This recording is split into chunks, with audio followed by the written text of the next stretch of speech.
Доброе утро, наши дорогие телезрители. Это «Утро Якутии» на телеканалах «Якутия-24» и НВК «Саха». Сегодня в студии Вероника Тамтосова. И Руслан Ачиров, как всегда, с хорошими новостями, с отличным настроением. Да, вот только вернулась и сразу поспешила к вам, чтобы поделиться, что у нас стало теплее, кстати. Да. Ну, я вот вчера вышла из самолета и поняла, что правда потеплело. Ну, а также у нас, как всегда, запас энергии на всю рабочую неделю. Сегодня поделимся, как следить за тем, какой контент отслеживают подростки, какая программа для этого есть. Поговорим о удивительной книге и отправимся вместе с ней в путешествие. Ну и, конечно, как всегда, поделимся самой необходимой информацией. Ну, а прямо сейчас это информация о погоде. Итак, в центральных районах сегодня 33-31 градус ниже 0, в заречной группе 32-29 градусов мороза, в южных минус 31-28, в Вилюйской группе 44-35 градусов холода, в Нижнеленских минус 34-31, в западных 43-32 ниже 0, в Колымо-Индигирской группе Улусов минус 28-8 градусов, в Янских 33-22 со знаком минус. На северо-западе сегодня минус 46, минус 25 градусов. В столице в 6 часов утра температура составила минус 33 градуса. Атмосферное давление 766 миллиметров ртутного столба. Ветер западный от 1 до 2 метров в секунду. Сегодня днем небольшой снег. Ветер также западный до 1 метра в секунду. Ну а температура в Якутске днем 34-32 градуса мороза. Но если говорить о наших холодных морозных условиях, то Наташа – это имя, которое в Якутске получило второе значение. Нас, например, не удивляют такие фразы, как «Я подъехал, сейчас только сверну Наташу и зайду». Или «Наташа промокла, надо ее высушить».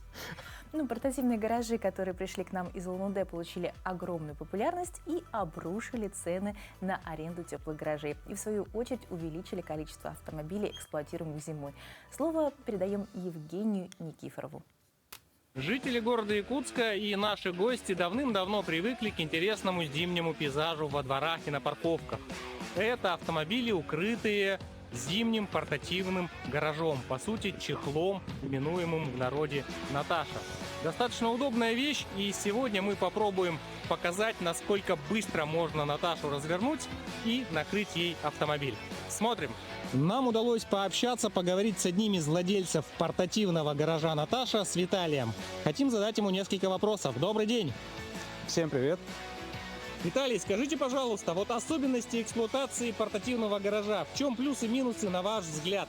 Ну, первое, это, конечно, очень бюджетно и очень удобно в том плане, что можно подъехать куда угодно, в торговый центр, например, либо на учебу, и оставить машину в холодную зиму и быть уверенным, что с ней ничего не случится, она не замерзнет. Виталий, а вот насколько быстро и оперативно можно укрыть машину и развернуть обратно? За сколько получается обычно? Ну, в среднем минуту, сейчас проверим.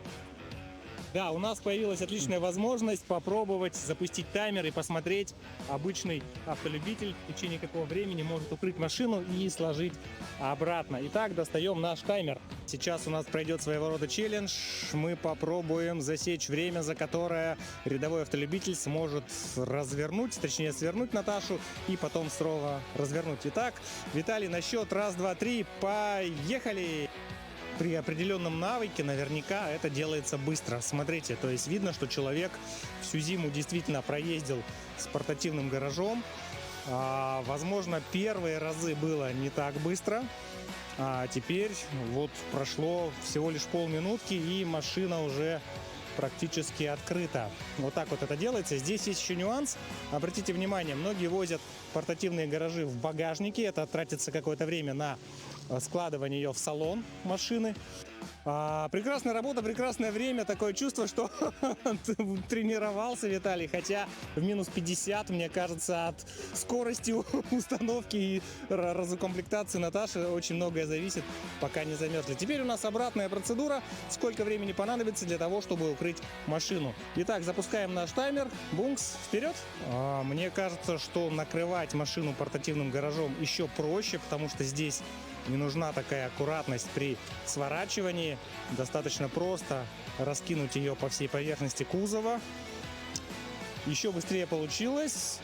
Все, у нас на времени 36-35 секунд. То есть очень-очень быстро это все происходит, особенно актуально в наши морозы. Что ж, здорово, отлично. И что вы хотите сказать, Виталий, напоследок для владельцев портативных гаражей? В целом, ваше мнение, все-таки больше плюсов или минусов? Ну, основной плюс, это, как ранее уже сказал, это доступность и быстрая эксплуатация удобная. Но также присутствует большой ряд минусов. Основное это то, что его периодически надо просушивать.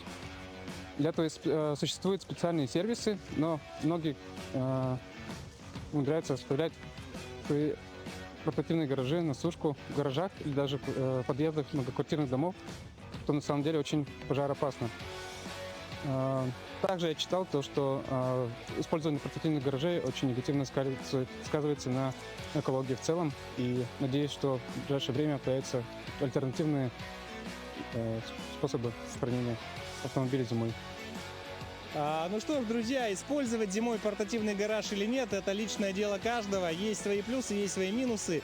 Но зимой в Якутске в минус 50 градусов не так уж много альтернативы тому, чтобы автомобиль был у тебя всегда под рукой. Но сложно переоценить ценность портативных гаражей. Все-таки с их появлением и женской половине стало проще эксплуатировать автомобиль зимой, хотя иногда с Наташей под снегом справиться очень сложно. Ну а прямо сейчас спешим поделиться и другими полезными и интересными новостями.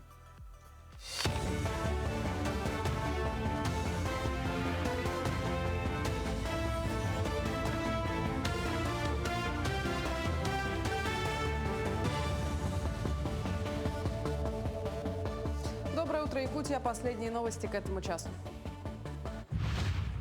Детям-сиротам и детям, оставшимся без попечения родителей, принимавшим участие в специальной военной операции, предоставлено преимущественное право при обеспечении жильем. По информации Георгия Степанова, сегодня 228 семьям оказана материальная помощь на газификацию жилых домов. 860 родителей военнослужащих получили помощь на санаторно-курортное лечение. 626 гражданам предоставлена материальная помощь для выезда к месту лечения военнослужащего. В Центры занятости населения за помощью в трудоустройстве обратились 1207 человек, в том числе 499 участников СВО и 708 членов семей военнослужащих. С февраля будет увеличена единовременная выплата при усыновлении ребенка от 8 лет, а также нескольких детей и ребенка-инвалида. Новая сумма превысит 217 тысяч рублей. Такие данные следуют из соцфонда. Не обойдут стороной и единовременное пособие при рождении или усыновлении ребенка. А после индексации на 5,6% выплата возрастет до 28 450 рублей. Изменения также коснутся ежемесячного пособия по уходу за ребенком до 1,5 лет для неработающих родителей. С 1 февраля они смогут получить более 10,5 тысяч рублей. Неделя профилактики неинфекционных заболеваний началась в Якутии. Инициатива направлена на повышение осведомленности о факторах риска хронических заболеваний. В рамках недели в республике организованы лекции и семинары для населения, консультации врачей-специалистов, а также медицинские осмотры. Эти мероприятия направлены на то, чтобы каждый гражданин имел возможность получить актуальную информацию о здоровье и профилактике заболеваний. В ведомстве напоминают, что снизить риск развития хронических заболеваний можно, начав с простых и доступных шагов. Придерживаться принципов здорового питания, регулярно заниматься физической активностью, отказаться от вредных привычек. Искусственный интеллект стремительно развивается и все активнее используется в образовании. Современные нейросети способны анализировать информацию и создавать тексты. При этом в вузах усиливают контроль за самостоятельностью студентов. В системе антиплагиат в октябре прошлого года появилась функция выявления работ, написанных с применением искусственного интеллекта. При обнаружении таких фрагментов студенту необходимо доработать текст и повысить его уникальность. А вот вопрос признания ИИ в качестве источника информации пока находится на стадии разработки. Допустимый объем заимствований составляет не более 40% для бакалавров, 30% для магистрантов и 20% для аспирантов. Появился первый полноценный инструмент для оценки использования искусственного интеллекта в студенческих работах. Эта технология показывает то, как студенты используют искусственный интеллект в своих работах, где именно писали и редактировали текст самостоятельно. Вот эта разработка, внедрение помогает российским университетам выстраивать прозрачные правила работы с искусственным интеллектом и поддерживать академическую честность. Интеллектуальные баталии в Мегино-Кангаласском Улусе. Здесь прошел лично-командный турнир «Белая ладья» среди школьных команд. Соревнования собрали юных гроссмейстеров со всего района. Главная цель не только выявить сильнейших, но и популяризировать шахматы как мощный инструмент развития логики и мышления. Мегино-Кангаласский район сегодня официально признан одним из лидеров шахматного движения в Якутии. Знаковым событием турнира стала презентация развития системы шахматного образования в районе. Труд, в котором подведены первые итоги и намечены перспективы, подготовил Маинский лицей имени Ивана Тимофеева. Сегодня наука доказала, что шахматы являются одним из самых надежных инструментов когнитивного, интеллектуального развития детей. Поэтому наша ключевая задача – добиться, чтобы во всех школах, детских садах занимались шахматы. В будущем будет их развитие, в том числе математическое, тем лучше сдадут они единый государственный экзамен. Это родителям надо очень четко понимать. Ну а после вчерашней утренней зарядки к нам в студию стали приходить письма с благодарностями. Ведь нет ничего лучше, чем получить заряд бодрости, еще находясь в теплой постели.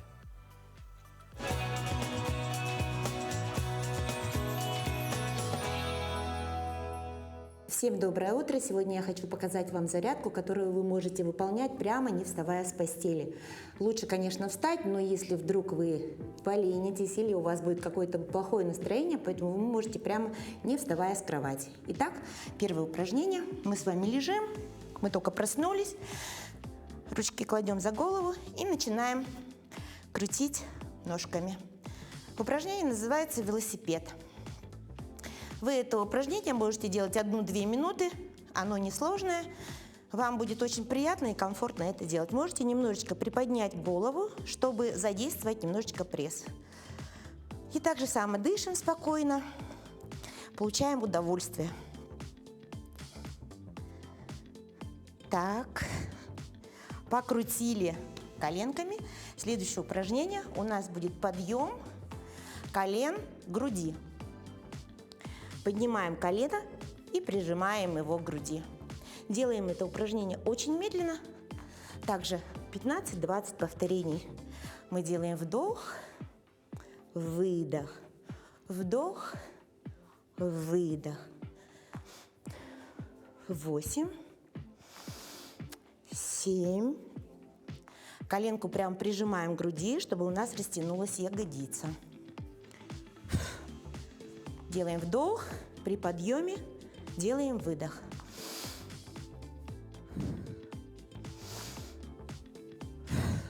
Отлично, это упражнение закончили.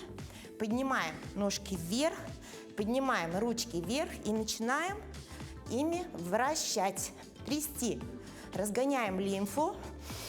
Это упражнение очень помогает при отеках. Трясем. Нужно сделать это упражнение 1 минуту.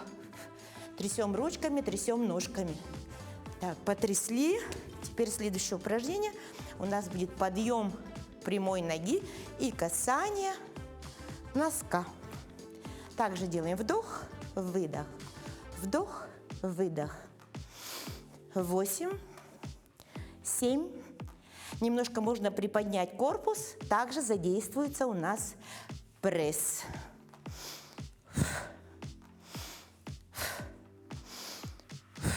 Следующее упражнение. Мы встаем на четвереньки и поднимаем правую руку и левую ногу. И меняем. Правая, левая. Конечно, это упражнение будет удобнее делать уже на коврике, потому что нам нужна твердая поверхность. Также делаем вдох, выдох. Не надо поднимать высоко ногу. У нас рука и ножка параллельно пола или параллельно кровати. Также выполняем это упражнение медленно и обязательно при этом дышим. Внизу вдох, вверху выдох. Внизу вдох, вверху выдох. Отлично. Следующее упражнение у нас подъем корпуса вверх, как будто мы приседаем, и при этом будем поднимать ручки вверх. показываю. Вдох, выдох. Вдох, выдох.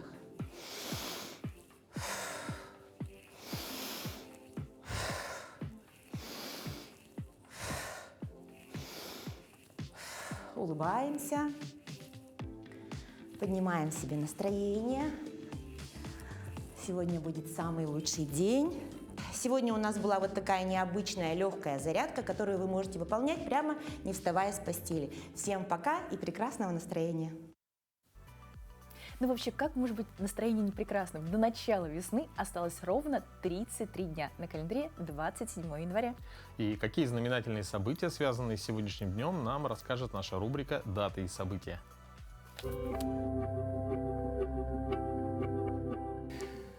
На календаре 27 января, день полного освобождения Ленинграда от фашистской блокады. По народному календарю Нина.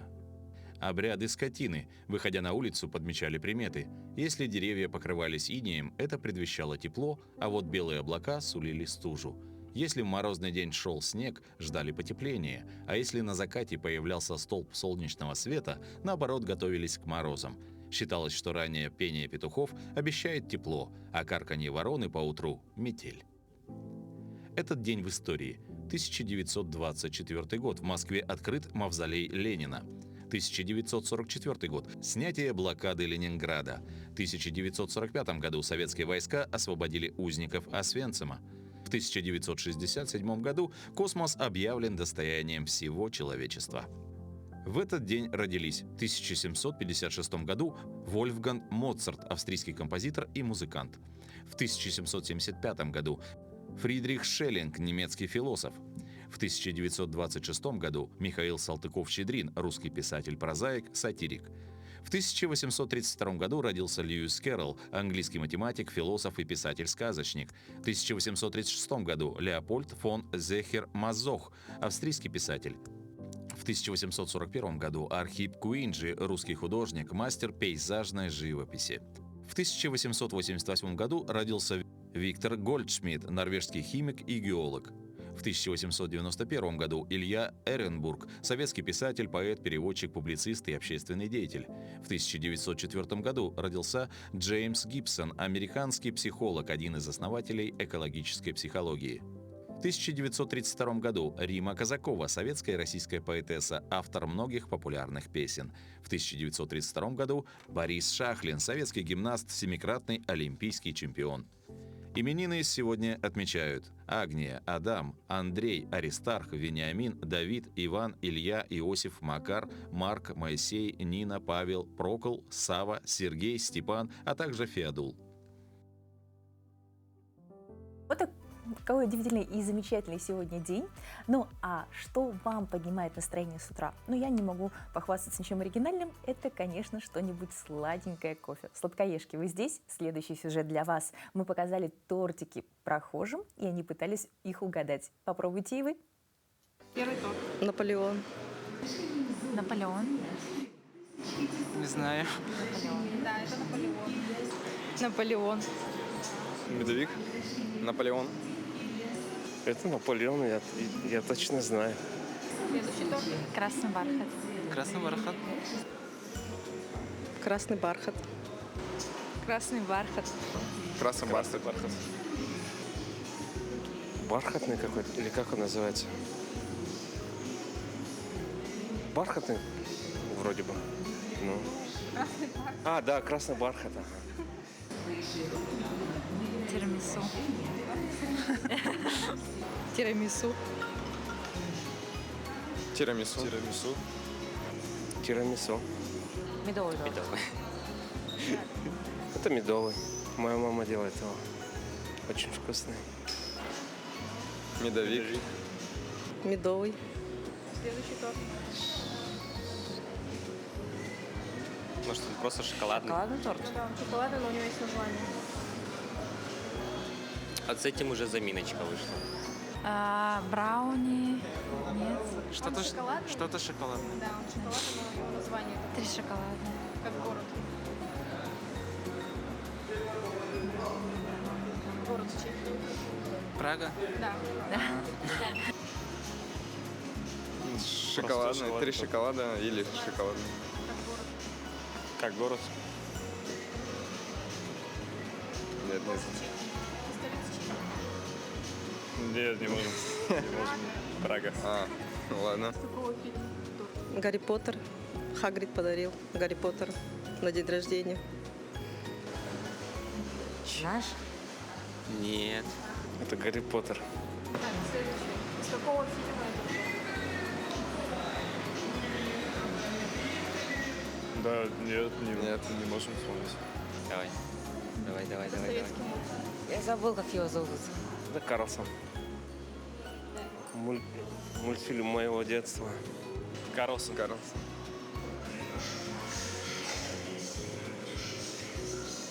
Это ты уже знаешь. Да, я что, знаю, что ли, господи, такой старый фильм. Нет, не знаю.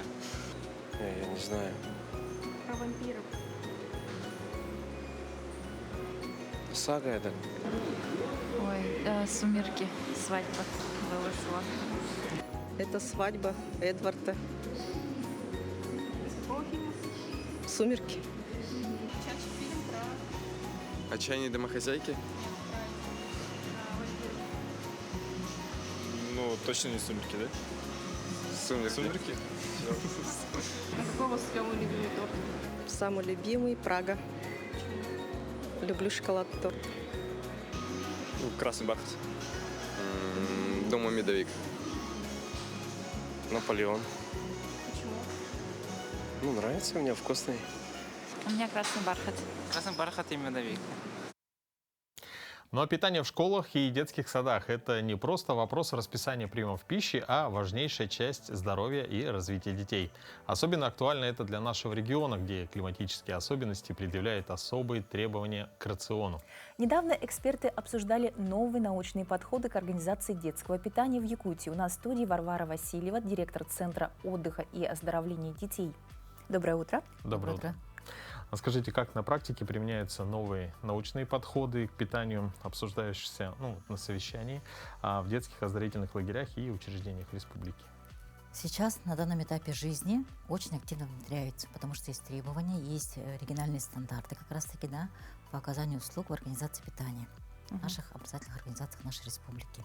Есть целый большой подведомственный проект, есть портфель проекта, есть, конечно же, указ главы под номером 177, по которому как раз мы решаем, как дети у нас должны питаться, по какому принципу, по какому виду, какой должен быть обязательно прием пищи. То есть это все регламентировано. Причем регламентировано не только на основе аналитики, да, но еще и на основе науки. Поэтому 21 января в рамках январского совещания было подписано соглашение между наукой и образованием, чтобы мы могли как раз-таки вести такую обоснованную работу. А какие главные особенности формирования меню именно в нашем регионе? В нашем регионе, как раз-таки, вот я сказала про указ 177, в этом указе указано, что мы должны обязательно соблюдать колораж, то есть 2024 год у нас шел по заполнению меню, мы обучали практически все образовательные организации, как его заполнять правильно, как считать калории, так, чтобы каждый ребенок получил тот колораж, который он должен в меру своего развития, своего возраста. 2025 год у нас был посвящен как раз-таки тому, что мы после колоража, после меню обосновывали, как вообще дети должны питаться и какой прием у них должен быть, какое время они должны питаться. Да? И в-третьих, это 2025 год у нас появилось такое понятие в региональном стандарте, это индекс несъедаемости блюд. То есть мы теперь еще и считаем, сколько дети не съедают блюд. Да, у нас на данном этапе жизни, 25-26 год, это 30% несъедаемых блюд. А в 2025 году мы должны сделать даже 10%. То есть дети должны практически все съедать. Это обоснованно. Что касается системы льготного питания, кто имеет право и как обеспечивается его качество и доступность?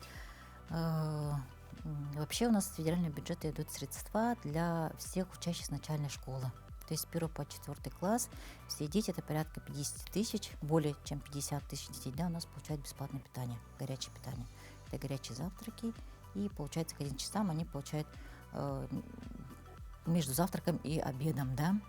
После этого у нас идет следующая категория, это с 5 по 11 класс, дети, которые относятся к многодетным, дети, которые относятся к малоимущим, дети из семей участников СВО, ну и, конечно же, дети, которые относятся к категории инвалиды и инклюзивное образование. Ну, то есть все, кто больше всего нуждается Да, за это основной порядка питания.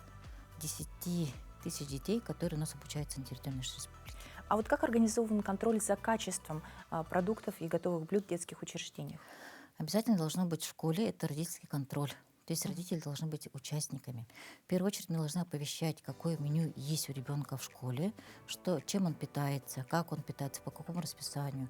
То есть меню должно быть обязательно размещено на сайте образовательной организации, да, чтобы могли зайти посмотреть все, кто интересуется, да, любой родитель, любая организация, которая как раз-таки смотрит за качеством питания и контроль, который ведет. Да.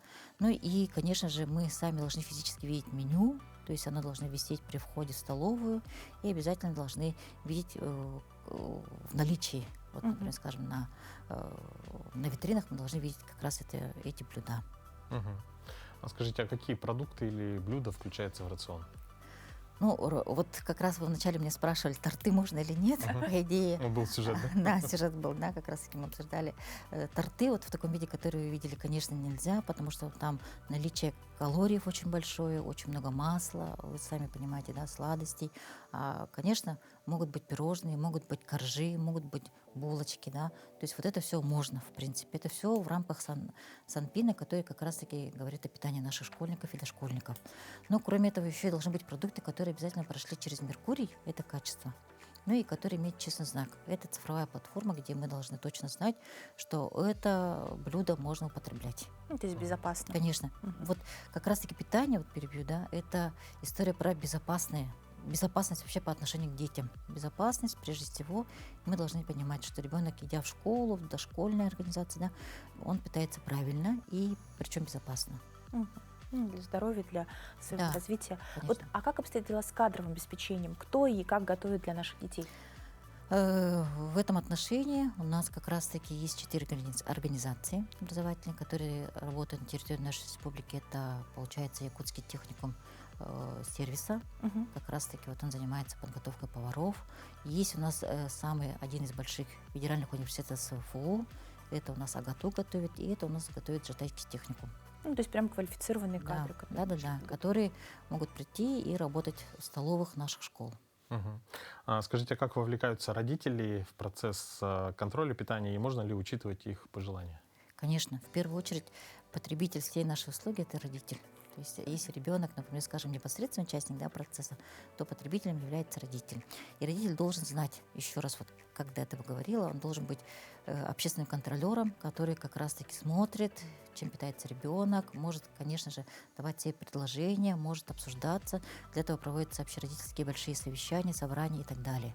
И, конечно же, есть еще и те, кто, бывает, еще и Народный фронт смотрит, да, Министерство образования смотрит, какие-то, например, эксцессы происходят. То есть Роспотребнадзор в первую очередь смотрит. Поэтому вот это все как раз-таки в рамках межвед взаимодействия это все реализуется. Ну, достаточно такой хороший контроль обеспечен, вроде всесторонний, да? А как вообще будет развитие планов по развитию системы детского питания в республике? То есть какие нововведения планируются в этом году, в следующем, и к чему в конечном итоге хотим прийти? У нас есть вот показатели, которые как раз-таки мы должны выполнять. Это увеличение количества детей, которые могли питаться. То есть это начальная школа обязательно, это те категории, которые у нас относятся к трудной жизненной ситуации, и участники семей СВО. Это должна цифра оставаться, и мы берем как раз-таки с федерального бюджета на это средства. Кроме этого, это у нас получается индекс несъедаемости должен постоянно снижаться. То есть мы должны понимать, что ребенку вкусно. У нас в данное время, в данной жизни, скажем, да, дети питаются совершенно не так, как мы питались с вами, да, мы это тоже обсудили. А по идее дети должны питаться правильно. Пищевое поведение наших детей, оно немножко другое. Мы привыкли, например, к фастфуду, даже мы, взрослые, этим употребляем, да, и поэтому, в принципе, дети как раз-таки берут в пример и начинают это употреблять. А по идее так не должно быть, да. Больше всего у нас остается, когда мы считаем индекс несъедаемых блюд, да, остается гречки много, мы, оказывается, не привыкли есть гречку сами, да, даже пищевое питание. Фасоли много остается, хотя это и есть в меню, может быть, да. Очень много остается, например, каш, который тоже мы не едим. То есть мы должны понимать, что ребенку вкусно. У нас в данное время, в данной жизни, скажем, да, у нас в данное время, в данной жизни, ситуации, и участники семей СВО. Это должна цифра оставаться, и мы берем как раз-таки с федерального бюджета на это средства. Спасибо большое за подробный рассказ. Я думаю, что теперь мы будем более спокойно отправлять детей в школу и в садик. Ну и, конечно, ждем, что они приучатся правильно и качественно питаться. Спасибо. Спасибо большое. Спасибо. Вот если говорить о питании взрослых, Руслан, что ты любишь на самом деле есть? Ну, я практически все ем, но на первых местах у меня строганина, селедка под шубой и бузы. О, я тоже люблю бузы. А наша рубрика «Блюдо дня» расскажет про еще одно блюдо бурятской кухни, как хушуры.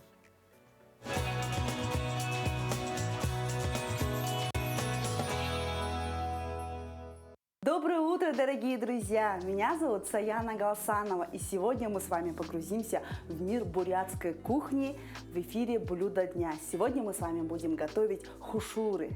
Для того, чтобы заняться заготовками хушур, давайте мы с вами рассчитаем, что нужно для приготовления 50 штук хушур. Это 800 мл воды комнатной температуры, не холодной, не горячей. Далее мы туда добавляем 2 яйца, 1 столовую ложку соли и 1 столовую ложку растительного масла. Добавляем килограмм 600 грамм муки. Все это тщательно перемешиваем, и у вас получается вот такое эластичное тесто. Немного с маслом, жирненько, для того, чтобы когда хушуры жарить, масло не впитывалось в тесто. И в начинку, что у нас входит в начинку, это фарш, очень вкусный, сочный фарш. Соотношение какое? 70% у нас говядина, 30% свинина, лук, чеснок и соль, перец по вкусу добавляете. Самое главное, смотрите, в чем секрет сочности хушур. Мы растворяем соль и перец в кипяченой воде. На килограмм фарша нужно будет 200 мл горячей воды. Туда заливаем соль и перец, все это тщательно перемешиваем, заливаем это все в фарш, перемешиваем, и у вас уже готов килограмм фарша на 50 штук хушур. Ну что, все секреты фарша и теста я вам рассказала. Переходим непосредственно к самой лепке. Так, еще чуть-чуть.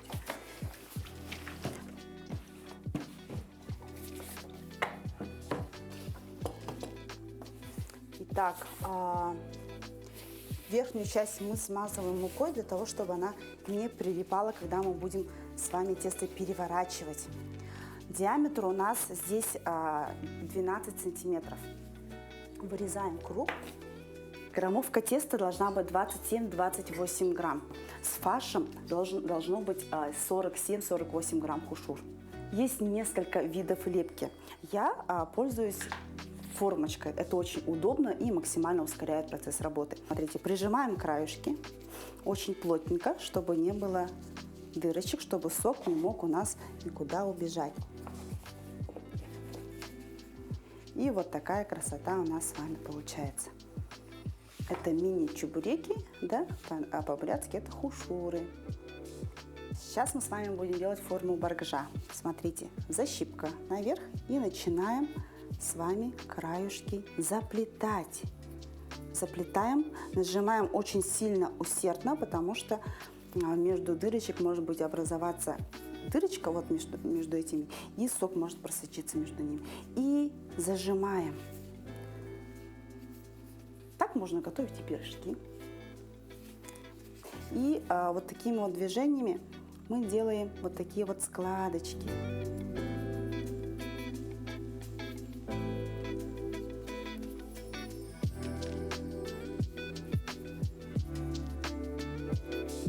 И такого рода у нас хушур получился. Это третий вид лепки. Какой вам удобен, можете это использовать. Приступаем к жарке. Смотрите, мы наливаем в сковороду достаточно большое количество растительного масла, чтобы масло покрывало практически до половины хушур. Разогреваем и сразу кладем жарить хушуры. 5 секунд прошло, и мы с вами переворачиваем хушуры для того, чтобы тесто схватилось с обоих сторон. Тогда оно не будет лопаться. Жарим далее до золотисто-румяной корочки.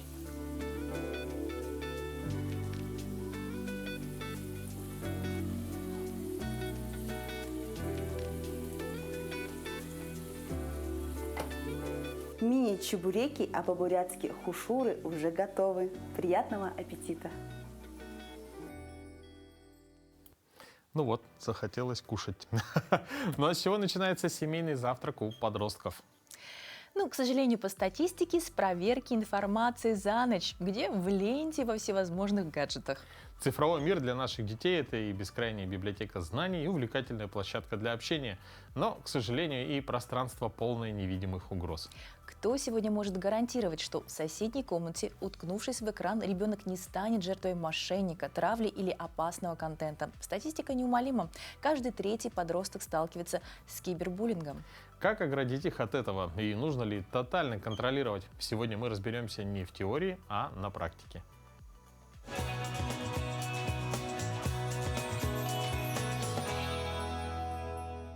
Доброе утро, Якутия! Сегодня в рубрике «Дела семейные» мы с вами поговорим о такой актуальной теме – дети и гаджеты. Многие родители зачастую не знают, сколько времени ребенок находился в телефоне, на каких сайтах он находился, что смотрел, да, и это вот такая неизвестность, которая немножко настораживает. Здесь все-таки очень важно говорить о том, что это ответственность родителя. Безопасность ребенка – это ответственность родителя, в том числе в цифровом мире. И здесь на помощь к нам приходит такое простое решение, как приложение, называется «Родительский контроль».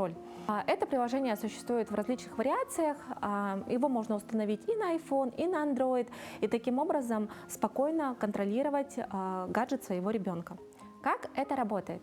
Например, я могу поставить родительский контроль, установить, сколько времени ребенок может находиться в телефоне. Например, у ребенка у меня младшего класса, у него стоит 2 часа в день. То есть 2 часа в день он может потратить на то, чтобы сидеть, например, в ТикТоке, в каких-то приложениях. Также я могу поставить ограничения именно на определенные приложения. Я могу поставить ограничения на взрослые сайты, то есть на те, на которых детям нежелательно находиться. Там прям можно указать это ограничение. Если дневное ограничение достигнуто, ребенок может позвонить, попросить добавить ему время. То есть телефон не полностью блокируется, а все-таки у ребенка остается возможность позвонить, написать СМС. То есть в любом случае ребенок может связаться с кем-то из взрослых. Огромным плюсом является то, что родитель может это делать на расстоянии, то есть находясь на работе, находясь вообще совершенно в другом городе, в другой стране, да, то есть можно все равно осуществлять вот этот вот контроль. Можно увеличивать время, наоборот, сокращать это время, смотреть, где больше ребенок зависает, да, и также прямо обсудить с ребенком то, что ты там очень много времени проводишь вот в этом приложении. То есть давай его сократим. И здесь можно будет достигнуть определенного баланса и консенсуса со своим ребенком. Ну и самое главное – это безопасность.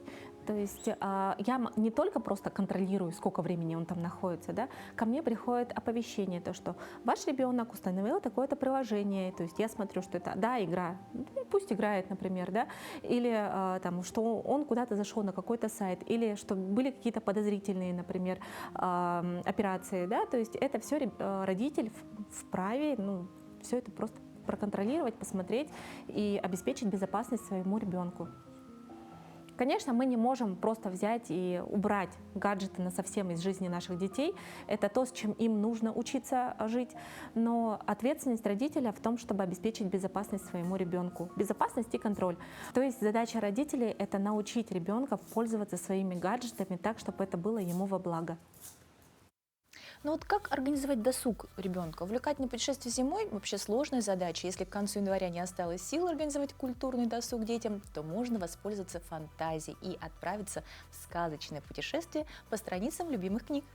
Представьте, что в самым обычным зимним утром, например, 31 декабря, можно случайно остановить само время. Так начинается сказка, где волшебство тихо среди бела дня вторгается в самую настоящую жизнь. Мальчик Митя из деревни Неверково, хвастая новенькими часами, неожиданно оказывается прав. Они и впрямь волшебные, но, потеряв их в снегу, он дает начало невероятным и опасным событиям. Подробнее об удивительной истории в нашей постоянной рубрике.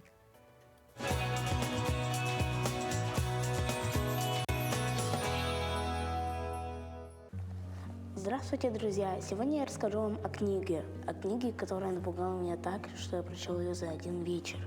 Книга называется «Сказка среди бела дня».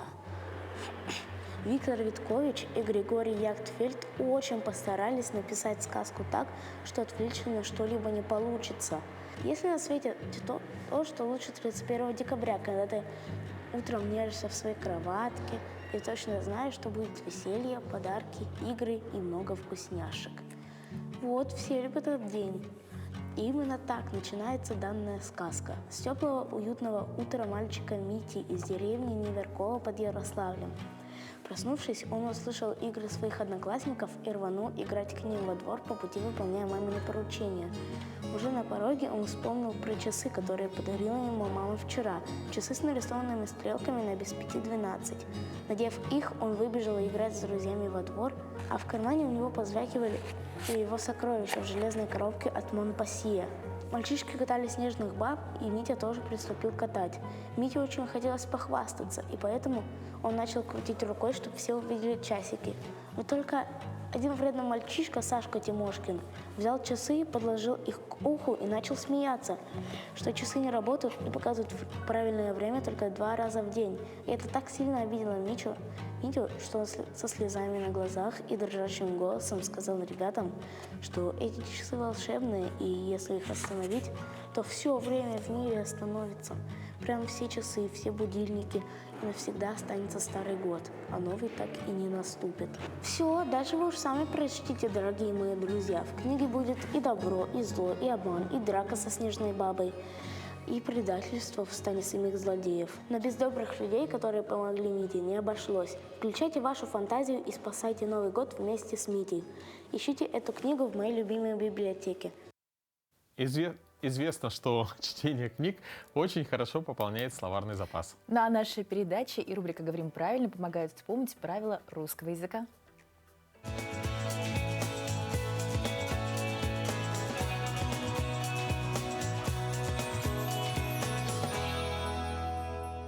Доброе утро, дорогие телезрители! Ох уж это ударение! Составители словника ЕГЭ, единого государственного экзамена, подготовили немало сюрпризов для зумеров, да и не только для них. И сегодня мы с вами поговорим об ударении в слове как раз из этого словника. На самом деле нельзя сказать, что это слово часто встречается в повседневной речи. Что это за слово? Это слово «осведомиться». Дело в том, что ударение в этом глаголе во всех его формах и в производных особых формах всегда падает на букву «е» и никуда не перемещается. То есть я что сделаю? Осведомлюсь. Мы что сделаем? Осведомимся. А они что сделают? Осведомятся. Или какой осведомившийся. На самом деле запомнить правильное ударение в этом слове несложно. Нужно помнить только о том, что глагол «осведомиться» этимологически, то есть по происхождению, восходит к таким словам, как «сведения» и «ведать», в которых как раз ударение падает на букву «е». Поэтому и в слове «осведомиться» ударение тоже падает на букву «е». Давайте говорить правильно. Всего доброго!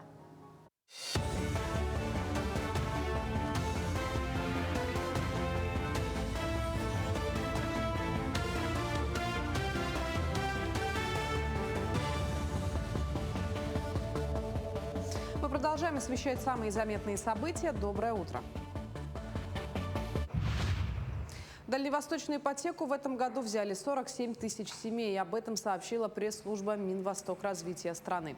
Реализация программы обеспечила 1 триллион рублей инвестиций в строительную отрасль. С 2020 года жилье по льготной ставке приобрели 188 тысяч семей.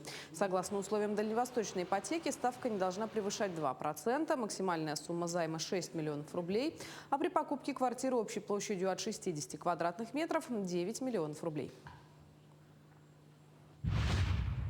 В февраля вступят в силу обновленные правила программы льготного кредитования. Основное изменение коснулось семейной ипотеки. Теперь супруги могут оформить только один такой кредит на семью, при этом льготная ставка сохраняется на уровне 6%. В то же время финансовый сектор готовится к изменениям в субсидировании банковских комиссий, что может повлиять на итоговые расходы заемщиков, хотя точные суммы пока остаются предметом обсуждений. Эксперты также предупреждают о вероятном повышении первоначального взноса в ближайшем будущем, что станет дополнительным фильтром для покупателей. Что делать, если ранее один из супругов брал семейную ипотеку, оформил на себя? Что делать со вторым супругом сейчас? Да? Смотрите, тут имеет значение, когда была оформлена семейная ипотека. Если семейная ипотека была оформлена до 23 декабря 2023 года, то спокойно оформляют сейчас новую семейную льготную ипотеку.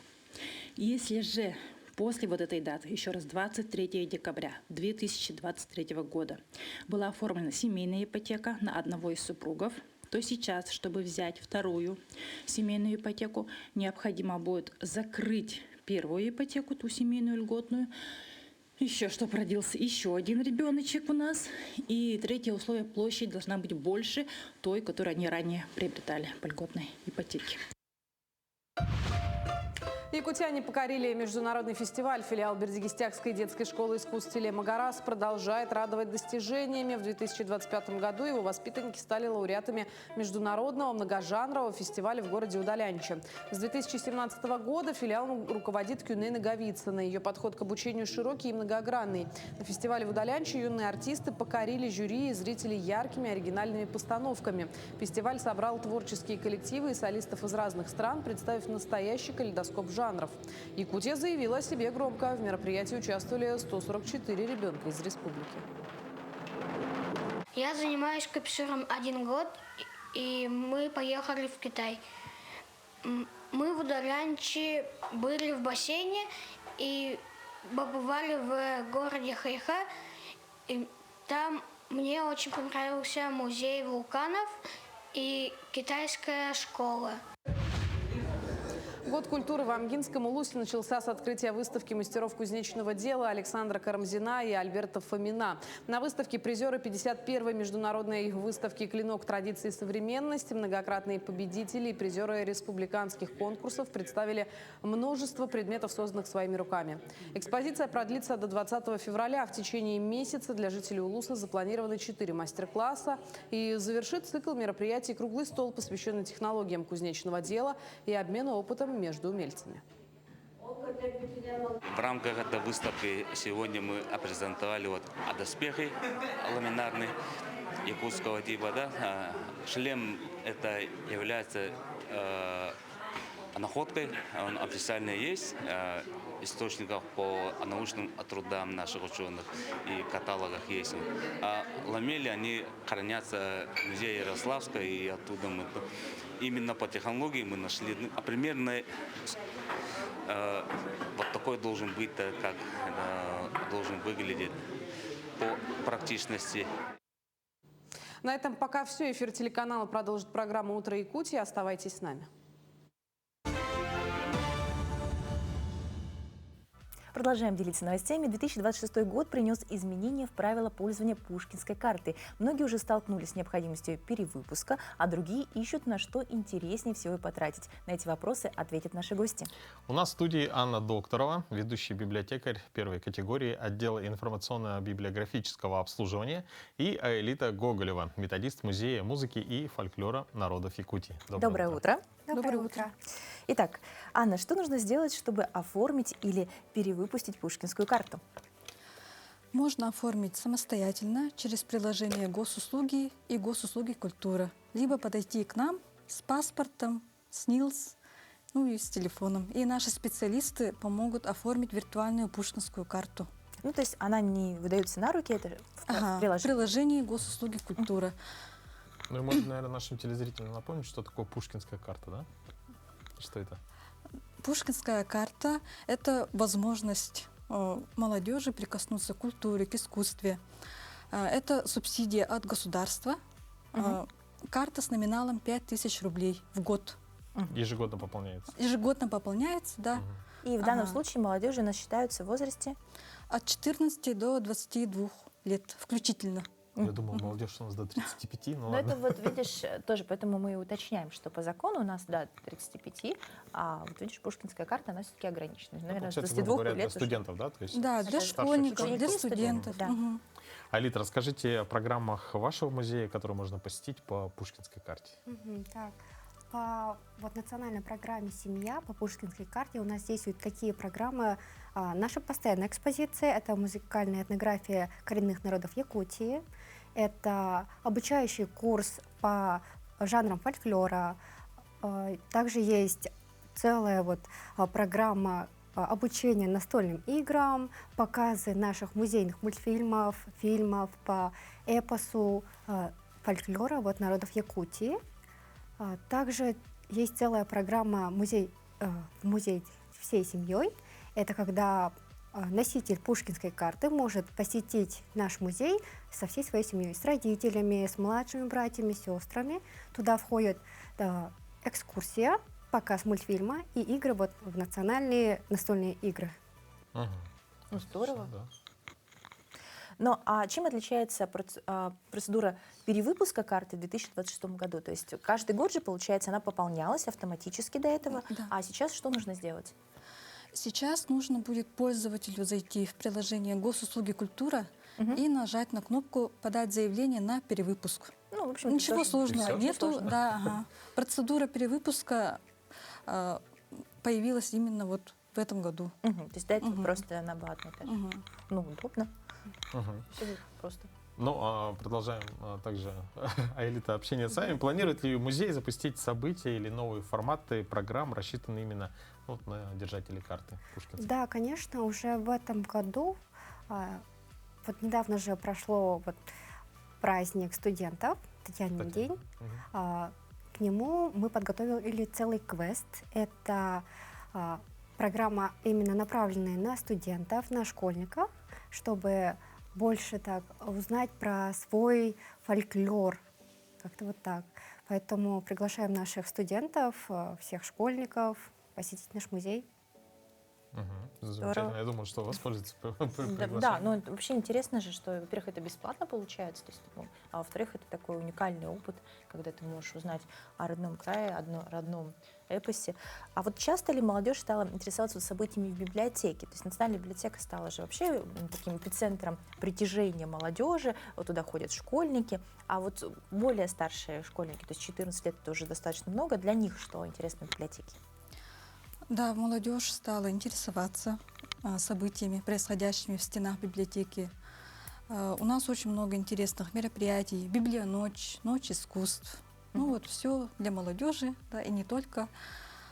И по плану в этом году у нас будут тоже проводиться много мероприятий, курсы, семинары для молодежи.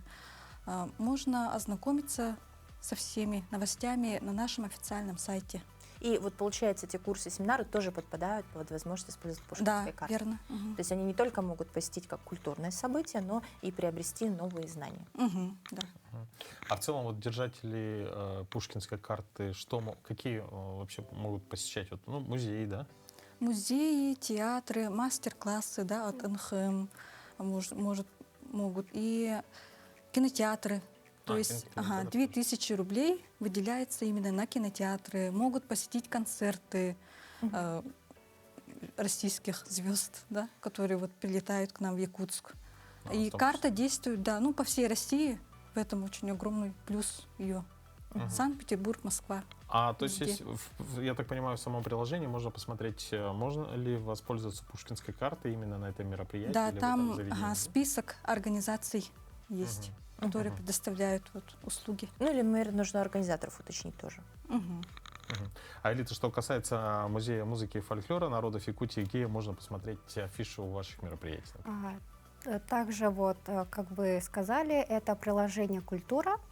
Там все наши актуальные афиши. Также мы рассылаем целый вот пресс-релиз, что у нас будет, что готовится, поэтому точно не пропустите. ничего. Например, вот в этот четверг будет открытие выставки «История создания нашего музея». Оно будет стоять с 29 января по 27 февраля. Так что приглашаем вас. Ну, здорово, я думаю, наши телезрители воспользуются приглашением. Скажите честно, ну, мы, наверное, уже точно отстали, мы не застали пушкинскую карту. Ну, а вы вот являетесь пользователем. Как вы оценивали пользование картой? Ну, в мое время не было пушкинской карты. Я, скажем так, да, я была тем самым удачливым ребенком, наверное. В мое время он уже существовал. Я посещала очень часто спектакли разные, концерты и, конечно же, мастер-классы. Например, я создавала вот в этом же музее, до того, как я туда поступила работать, разные поделки из глины, например, якутские посуды. Обучалась по жанрам фольклора, это тойок, дегеренере, так что это очень хорошая возможность для молодого поколения больше так привиться к культуре. Ну, мы, кстати, перед общением, началом нашего разговора, Аэлита сказала, что уже 6 месяцев, да, как пушкинская карта у вас уже перестала работать по возрасту, да? К сожалению, я уже достигла. Чуть-чуть расстроилась. Да, чуть-чуть расстроилась. Нет, ну это же здорово, у нас такой живой пример, который может сказать, что пушкинская карта в том числе помогла выбрать путь в жизни и свою профессию. Да, это очень хорошая возможность вот примерить к себе вот разные роли. Спасибо большое, очень интересно. Я уверена, что на таком живом примере все заразятся, что это правда возможность реализации. Ну, а мы, дорогие друзья, с вами прощаемся. Желаем вам отличного рабочего дня, прекрасного настроения. Всю неделю будем делиться прекрасными новостями, поэтому начинайте утро вместе с нами. Ну и увидимся уже с вами завтра в это же время на наших телеканалах. До новых встреч и хорошего продуктивного рабочего дня.